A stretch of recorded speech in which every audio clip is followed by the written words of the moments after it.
Level 1. The Petty Thief. You're 19 years old. You live in Abilene, Kansas, 1872. The cattle drives roll through every spring, drovers with trail wages burning holes in their pockets. You watch them spend in a single night what you earn in a month hauling freight for Mr. Hicks. Your boots have holes. Your coat belonged to a dead man. You sleep in a rooming house with 4 other men and a rat problem. One night, a drover passes out drunk in the alley behind the Silver Dollar Saloon. His wallet is in his coat. You can see it bulging.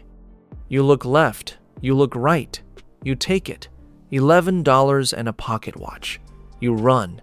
Your hands shake for 2 hours, but you eat well that week. Real food. Steak, bread, coffee with sugar.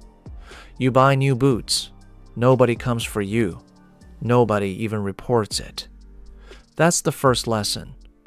Most men don't report what they lose to their own stupidity. It emboldens you. By summer's end, you've picked 4 more pockets, lifted 2 saddlebags, stolen a horse, and sold it in the next county for $8. You have $40 hidden in your boot, more than you've ever owned. But Abilene is getting hot. A marshal named Tom Smith knows your face now. You've seen him watching. You saddle your horse one morning before dawn and ride south. You don't know where you're going. You just know the law is behind you. Welcome to the Outlaw Trail. Level 2, the Rustler. You're 22 years old. 3 years on the drift. You fell in with a crew outside San Antonio. 4 men, Cole, Dex, a Mexican named Rios, and their leader, a heavy-set ex-Confederate named Harlan Briggs. They run cattle, not their cattle. Ranchers graze thousands of head across open range. Easy to cut out 20, 30 head and move them fast across the border into New Mexico, where nobody asks questions and buyers pay in cash. You make $70 on your first drive, more than you ever held at once. The work is fast, filthy, and terrifying. You ride at night, silent as you can manage, pushing stolen steers through draws and dry creek beds, praying no ranch hand hears the lowing. Once a ranger spotted your dust. You scattered in 4 directions and didn't reunite for 2 weeks. Cole had a bullet crease across his jaw. Rios never came back, but you did. Harlan calls you reliable. That means something in this world. A reliable man eats, an unreliable man disappears. You've been shot at twice. You've ridden 100-mile stretches on biscuits in creek water, but you're no longer hungry. You're no longer cold, and you have a gun on your hip that men take seriously. The law has your name now. Someone talked in a saloon, as someone always does. There's a warrant in 2 counties, horse theft and cattle rustling. $25 on your head. Not enough to draw serious hunters, but enough to remind you every ride could be your last. Level 3, the Bandit. You're 26 years old. Harlan's crew fell apart after a job gone wrong outside El Paso. Dex got drunk and talked. The Rangers hit the camp at dawn. You were 50 yards away watering horses when the shooting started. You rode hard and didn't stop for 2 days. You're alone now, drifting, hungry, angry.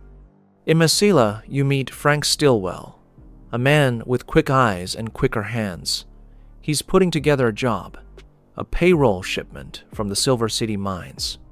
Mule-drawn wagon, 2 armed guards, $12,000 in company script and silver coin. You say yes before he finishes talking. The robbery takes 11 minutes. You come over the ridge hard and fast, 4 of you, firing into the air. The guards drop their weapons immediately. Men with families do that. You take the strongbox, ride north, split 4 ways. Your share is $2,800. You sit in a dry wash and count it 3 times because you can't believe it's real. $2,800 in one morning. You could buy a small ranch with this. You think about it. Genuinely think about it. But your face is on a federal warrant now. The U.S. Marshals are involved. The mine company hired a Pinkerton agent. You can't walk into a land office, can't put your name on a deed, can't use a bank. The money is real, but you can't spend it like a real man. You bury most of it in a creek bank and ride on, wondering who'll dig it up after you're dead. Level 4. The Gunfighter. You're 30 years old. Your reputation walks into rooms before you do. You've been in 4 gunfights, won all 4. Word travels fast on the outlaw trail, faster than any telegraph. Men who survive gunfights become valuable.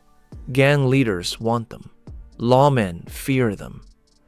Other outlaws either recruit them or avoid them. Jesse James sends a writer to find you in Tucson. Not Jesse himself, a lieutenant named Wood Height with an offer. The James Younger gang is planning a series of bank jobs across Missouri and Kansas. They need men who won't hesitate. The pay is a cut of every job. Equal share. You ride to Missouri. You meet Jesse in a farmhouse outside Kearney. He's not what you expected. Quiet, polite, deeply religious. Reads scripture before breakfast. Kills without blinking before noon. The gang robs the Daviess County Savings Bank on a Tuesday. You hold the horses outside. 60 seconds of shooting inside. 3 bank employees, 1 dead, 2 wounded. You ride 18 hours without stopping.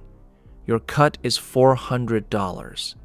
Clean, fast, brutal.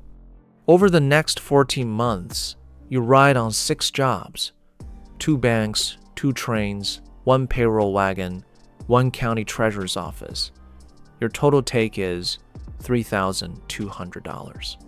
But the law is closing. The Pinkertons bomb Jesse's mother's house looking for him, kill his half-brother, wound his mother. The gang fractures. Men turn informant. The ones who don't turn run. You run. Kansas, Colorado, Wyoming. You're 20 miles ahead of the law and shrinking. Your name is in every newspaper in the country.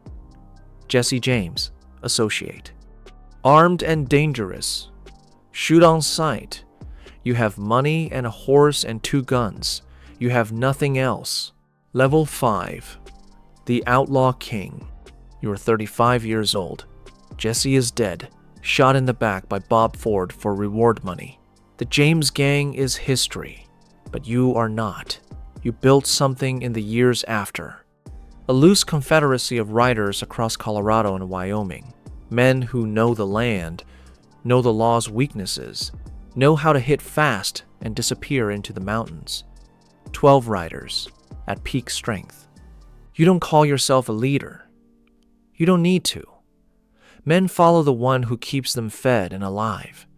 You hit the Denver and Rio Grande Railroad outside Pueblo. $40,000 in a safe car. Your best job.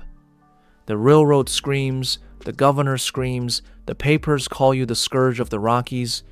You're on the front page of the Rocky Mountain News 3 weeks running. You find it funny until you don't. Because the screaming brings money. Real money. The railroad posts $1,500 for you. Alive. Wells Fargo posts another 1,000.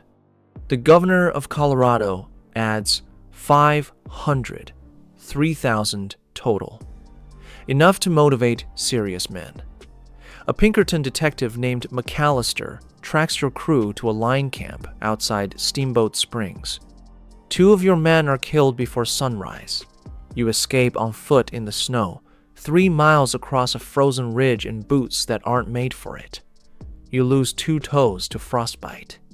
You make it to a relay station, steal a horse, ride to Cheyenne, find a boarding house, and stay in your room for 2 weeks watching the window. You have money. You have infamy. You have enemies on both sides of the law. And you're starting to understand what Jesse understood too late. There is no retirement. There is no clean exit. There is only how long you last and how fast the end comes. Level 6. The Hunted. You're 40 years old. The crew is gone. Dead, captured, scattered. You've ridden with Butch Cassidy's Wild Bunch for the past 2 years, the last real organized gang in the West. The Pinkerton Agency has built a system now.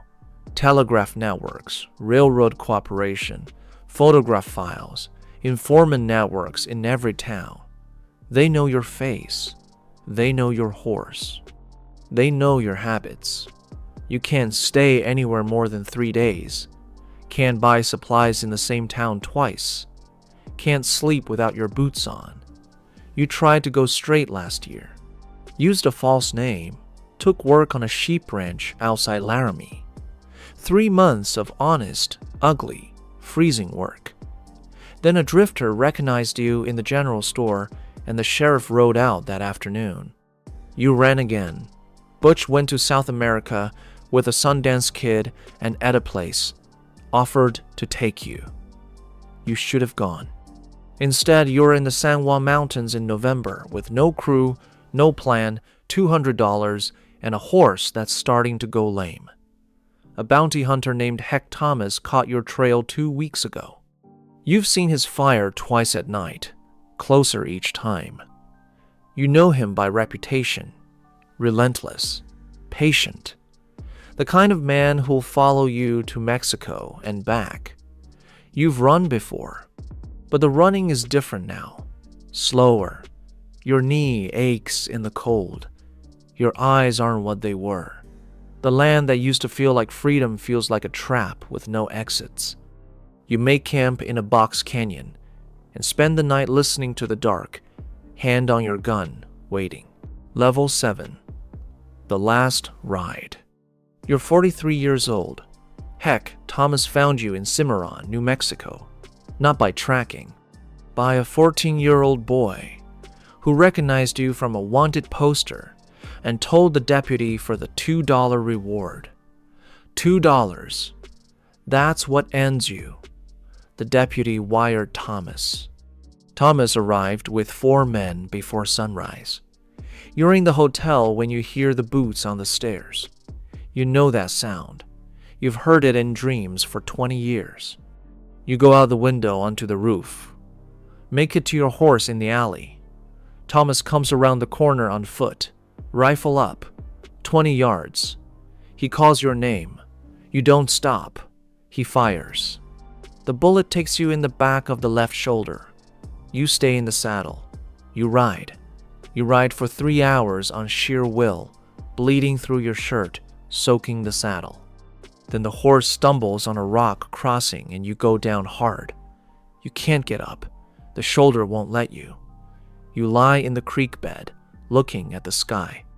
It's a clear blue, the kind of blue you only get in New Mexico in October, like the sky is showing off, like it has no idea what's happening underneath it. Thomas rides up 20 minutes later. He looks down at you for a long time. He sends a rider for a doctor. You're surprised by that. Maybe you shouldn't be. He's not a cruel man, just a patient one. The doctor comes, digs out the bullet, says the shoulder will heal, but the fever from the creek water won't break easy. You're taken to the jail in Cimarron, chained to a cot. 3 weeks later, you're transported to Santa Fe to stand trial. Federal charges, 17 counts, train robbery, bank robbery, murder, armed assault on postal employees. The prosecutor reads the charges for 11 minutes. You stop listening after the first 3. You think about the petty thief you were at 19, lifting a drunk man's wallet in an alley, shaking hands, new boots. You think about the Creek Bank in New Mexico, where $2,800 is still buried, untouched, 20 years in the ground. You think about the ranch you almost bought, the name you almost used, the life that kept not happening. The jury takes 40 minutes, guilty on all 17 counts, sentenced to hang. You sit in your cell in the evenings and watch the light change on the wall.